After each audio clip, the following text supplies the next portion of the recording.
Hi friends, C ടെക്കിൻ്റെ ഒരു വീഡിയോയിലേക്ക് എല്ലാവർക്കും സ്വാഗതം. ഇനി നമ്മളൊരു അൺബോക്സിങ് വീഡിയോ ആണ് ചെയ്യുന്നത്. ഹായ് ഫ്രണ്ട്സ്, ഇത് നമ്മളൊരു ഫയർവാളിൻ്റെ അൺബോക്സിങ് വീഡിയോ ആണ്. സോഫോസ് ഫയർവാളാണ് നമ്മൾ എടുത്തിട്ടുള്ളത്. സോഫോസിൻ്റെ XG116 എന്ന് പറയുന്ന ഫയർവാളാണ്. സോ ബോക്സ് ഓപ്പൺ ചെയ്യുമ്പോൾ തന്നെ നമുക്ക് 3 യൂസർ മാനുവൽ കാണാൻ പറ്റും. സോ അപ്പോൾ അതിൻ്റെ ഫയർവാളിൻ്റെ എല്ലാ ഡീറ്റെയിൽസും അടങ്ങുന്ന ഒരു 3 യൂസർ മാനുവലാണുള്ളത് ഇതിനകത്ത്.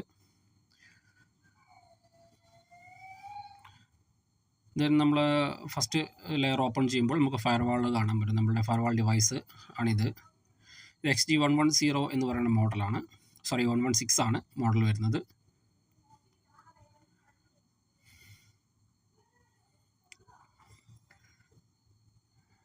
അപ്പോൾ ഇതിൽ ഈതൻ പോർട്സും അതുപോലെ തന്നെ ഒരു ഫൈബർ പോർട്ടുമാണ് വരുന്നത്. 2 പവർ സ്ലോട്ടും വരുന്നുണ്ട് ഇതിനകത്ത്. ദെൻ ബോക്സിനകത്ത് പിന്നെ വരുന്നത് ഇതിൻ്റെ മൈക്രോ USB കൺസോൾ കേബിളാണ് വരുന്നത്. മൈക്രോ USB കൺസോൾ കേബിളാണ് വരുന്നത്. ദെൻ ഒരു ലാൻ കേബിൾ ഉണ്ട് ഇതിൻ്റെ കൂടെ.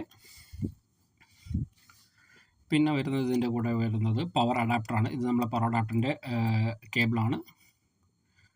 പവർ അഡാപ്റ്റർ വരുന്നത് 12 വോൾട്ട് പവർ അഡാപ്റ്ററാണ് വരുന്നത് ഇതിനകത്ത് വരുന്നത്.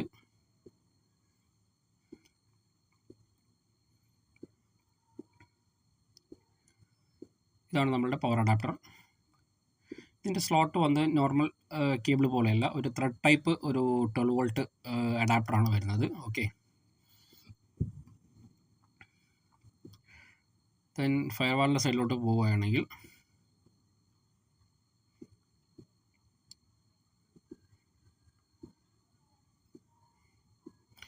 ഇതാണ് നമ്മളെ കൺസോൾ കേബിൾ പോർട്ടുകൾ. ഇത് ലൈറ്റിൻ്റെ സ്റ്റാറ്റസ് പോർട്ട് ഇവിടെയാണ് വരുന്നത്. പോർട്ടുകളുടെയൊക്കെ ഡീറ്റെയിൽസ് ഇവിടെ ലൈറ്റ് ഇൻഡിക്കേഷൻ വരും. ഇവിടെ നമ്മുടെ പവർ അഡാപ്റ്ററിൻ്റെ ഡീറ്റെയിൽസും ഇവിടെ നമ്മുടെ നമുക്ക് ഈ ഡിവൈസിൽ വരുന്നത് ലിങ്ക് പോർട്സ്, ഒരു ഫൈബർ പോർട്ട്, ദെൻ ഒരു console port, then 2 DC input.